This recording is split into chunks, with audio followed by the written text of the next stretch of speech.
हरे कृष्णा, राधे राधे। चलिए इस वीडियो में आपको मैं माघ की कथा का अध्याय 2 बताती हूँ। राजा के ऐसे वचन सुनकर तपस्वी कहने लगा कि हे राजन, भगवान सूर्य बहुत शीघ्र उदय होने वाले हैं, इसीलिए यह समय हमारे लिए स्नान का है, कथा का नहीं। सो आप स्नान करके अपने घर को जाओ और अपने गुरु वशिष्ठ जी से इस महात्म को सुनो। इतना कहकर तपस्वी सरोवर में स्नान के लिए चला गया और राजा भी विधि पूर्वक सरोवर में स्नान करके अपने राज्य को लौट गए और रविवास में जाकर तपस्वी की सब कथा रानी को सुनाई।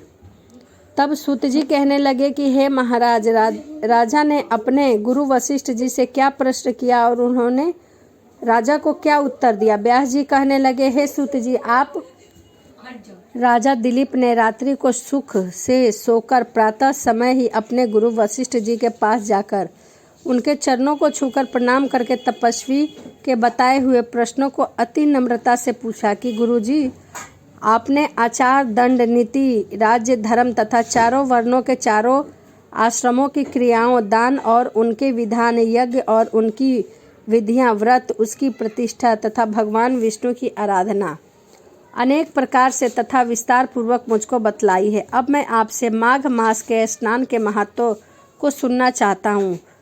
सो तपोधन नियम पूर्वक इसकी विधि मुझे समझाइए। गुरु वशिष्ठ जी कहने लगे, हे राजन, तुमने दोनों लोकों में कल्याणकारी, वनवासी तथा गृहस्थियों के अंतकरण को पवित्र करने वाले माघ मास के स्नान का बहुत ही सुंदर प्रश्न पूछा है।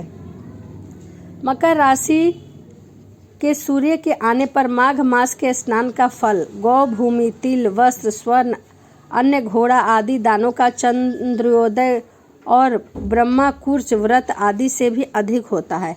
वैशाख तथा कार्तिक में जप, दान, तप और यज्ञ बहुत ही फल देने वाला होता है, परंतु माघ में इसका फल और अधिक हो जाता है। माघ में स्नान करने वाले पुरुष या स्त्री मुक्ति के मार्ग को जानने वाले होते हैं। दिव्य दृष्टि वाले महात्माओं ने कहा कि जो मनुष्य माघ मास में सकाम या भगवान के नियमित नियम पूर्वक माघ मास में स्नान करता है, वह अनंत फल को प्राप्त करता है। उसको शरीर की शुद्धि, प्रीति, ऐश्वर्य तथा चारों प्रकार के फलों की प्राप्ति होती है। अदिति ने 12 वर्ष तक मकर संक्रांति के अन्न त्याग कर स्नान किया। इससे तीनों लोक को उज्जवल करने वाला 12 पुत्र उत्पन्न हुए। माघ में स्नान करने से ही रोहिणी, सुभगा, अनिरुद्धि दानशीलता हुई और इंद्राणी के समान रूपवती होकर प्रसिद्ध हुई। जो माघ मास में स्नान करते हैं तथा देवताओं के पूजन में तत्पर रहते हैं, उनको सुंदर स्थान, हाथी और घोड़े की सवारी तथा दान को द्रव्य प्राप्त होता है। अतिथियों से उनका घर भरा रहता है और उनके घर में सदा वेद ध्वनि होती है। वह मनुष्य धन्य है जो माघ मास में स्नान करते हैं, दान देते हैं तथा व्रत के नियमों का पालन करते हैं और दूसरों के पुण्यों को क्षीण होने से मनुष्य स्वर्ग में वापस आ जाता है, परंतु जो मनुष्य माघ मास में स्नान करता है वह कभी स्वर्ग से वापस नहीं आता। इससे बढ़कर कोई नियम नहीं है। तप, दान पवित्र और पापनाशक नहीं है। भृगु जी ने मणि पर्वत पर विद्याधरों को यह सुनाया था। जब राजा ने कहा कि ब्राह्मण भृगु ऋषि ने कब मणि पर्वत पर विद्याधरों को उपदेश दिया था, सो बताइए। तब ऋषि जी कहने लगे कि हे राजन, एक समय 12 वर्ष तक वर्षा न होने के कारण, सब प्रजा क्षीण होने के कारण संसार में बड़ी उद्विग्नता फैल गई। हिमाचल और विंध्याचल पर्वत के मध्य का देश निर्जन होने के कारण श्राद्ध, तप तथा स्वध्यान सब कुछ छूट गया। सारा लोक विपत्तियों में फंसकर प्रजाहीन हो गया। सारा भूमंडल फल और अन्न से रहित हो गया।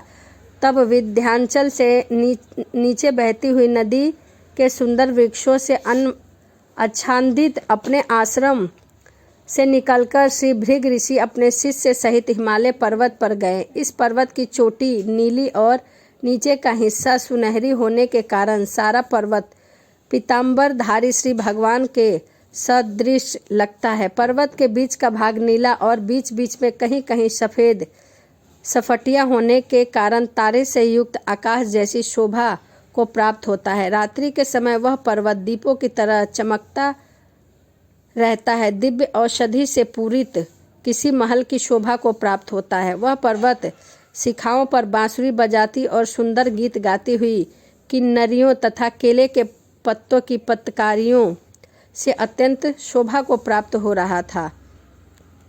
यह पर्वत नीलम, पन्ना, पुखराज तथा इसकी चोटियों से निकलती हुई रंग बिरंगी किरणों से इंद्रधनुष के समान प्रतीक होता है। स्वर्ण आदि सब धातुओं से तथा चमकते हुए रत्नों से चारों ओर फैली हुई अग्नि ज्वाला के समान शोभायमान था।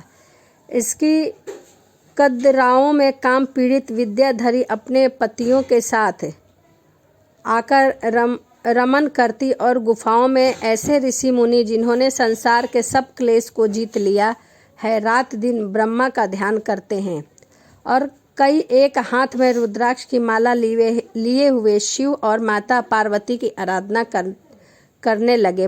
पर्वत के नीचे भागों के जंगली हाथी अपने बच्चों के साथ खेल रहे हैं तथा कस्तूरी वाले रंग बिरंगे झुंडों में मृग इधर से उधर भाग रहे हैं। इस पर्वत सदा राजहंस तथा मोरों से भरा रहता है, इसी कारण इसको हेमकुंड कहते हैं। यहाँ पर सदे हुए देवता और अप्सराएं निवास करते हैं। आगे की कथा मैं आपको अध्याय नंबर 3 में बताऊंगी। चलिए मिलते हैं अगली वीडियो में। राधे राधे, जय श्रीमन नारायण।